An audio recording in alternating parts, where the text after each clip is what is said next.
لیکن افسوس کی مسلمانوں کے پاس اپنا اسلامی ایجوکیشن سسٹم آج کھڑا نہیں ہے. افسوس کی بات ہے کہ اسلام کے ماننے والے 2.5 لاکھ روپے ڈونیشنز دیتے ہیں اسکولوں میں، لیکن آج ہمارے پاس خود کا ایجوکیشن سسٹم نہیں ہے. بہرحال میں آپ سے یہ بات نہیں کرنے آیا، میں آپ کو یہ بتانا چاہ رہا ہوں پہلے اپنی نیت درست کریں. جو بھی کام کریں اللہ رسول کی رضا کے لیے اور خود پیش قدمی کریں. تھوڑا اپنے انا کو فنا کریں کہ ہم علماء اکرام کے پاس جائیں. کبھی ہم کتنے سفر کرتے ہیں اپنی زندگی میں، آپ صبح سے شام تک کتنا بھاگا دوڑی کرتے ہیں.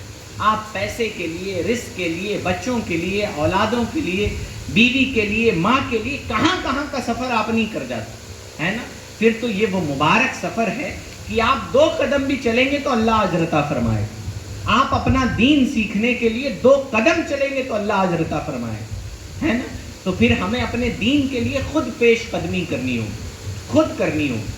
خود ہمیں یہ نہیں انتظار کرنا کوئی مبلغ آئیں گے، کوئی عالم آئیں گے. انشاءاللہ ہم ضرور آئیں گے آپ کے وہاں، ضرور آپ کو بتائیں گے. اور کسی اہتمام کی حاجت نہیں. جب آپ کو اللہ رسول کا ذکر سننے کا من کرے، ایک بار ہم لوگوں سے باتیں کر لیں، ہم آپ کے گھر آ کے سنا دیں گے انشاءاللہ. آپ ہمارے گھر آ جائیں، ہم آپ کو سنا دیں گے.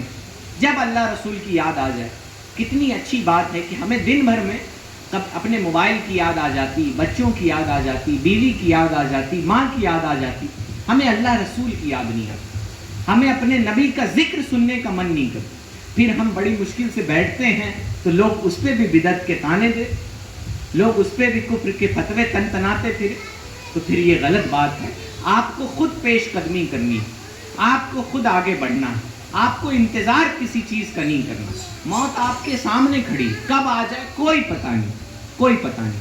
تو ہم 1500 سالہ عید میلاد النبی ایسے منائیں کہ اپنے نبی کے لیے اپنے دلوں میں محبت کا جذبہ پیدا کریں، اور اپنے بچوں کے دلوں میں بھی کریں، اپنی نسلوں کے دلوں میں بھی کریں. ان کو بتائیں کہ ہم عید میلاد النبی. آپ اپنے بچوں، بڑی شکایت ہے ہمیں آج کے ماں باپ سے کہ وہ اپنے بچوں کو لے کر جلوس میں ضرور جاتے ہیں. اب جلوس میں بچہ، میں یہ تو نہیں کہتا کہ جلوس حرام ہے، لیکن اگر جلوس میں خرافات کی جاتی تو وہ حرام ہے. میں کہہ رہا ہوں ہڑدنگی کی جاتی تو وہ حرام ہے، وہ غلط ہے. ایسے جلوس نہ دکھائیے اپنے بچوں. پھر وہ کیا سمجھیں گے کہ نبی کے نام پہ اچھلا جاتا ہے.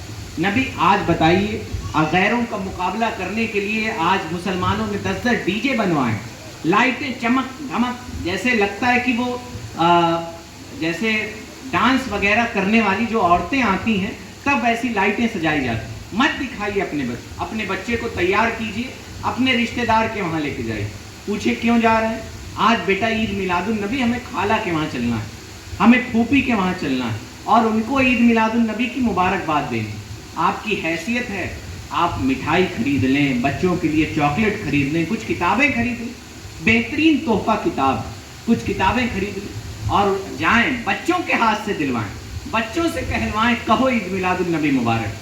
تو وہ بچہ جانے گا کہ ہمیں اپنے نبی کے آمد کا جشن کیسے منانا ہے، ہمیں اپنے نبی کے آمد کے آنے کی خوشی کیسے منانی.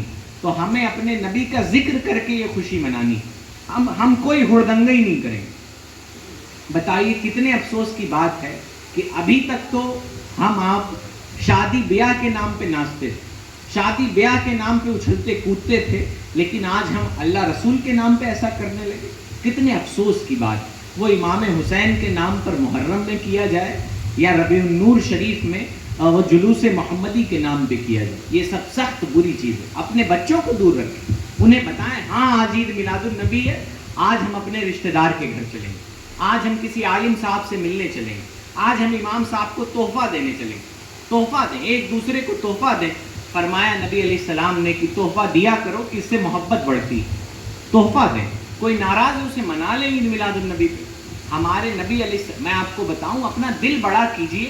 ہمارے نبی نے اس حضرت ہندہ کو معاف کیا ہے جنہوں نے نبی علیہ السلام کے چچا، ان کو شہید کرنے کے بعد ان کی لاش کو پھاڑ کے ان کا کلیجہ چبایا تھا. ہمارے نبی نے ان کو معاف کیا ہے.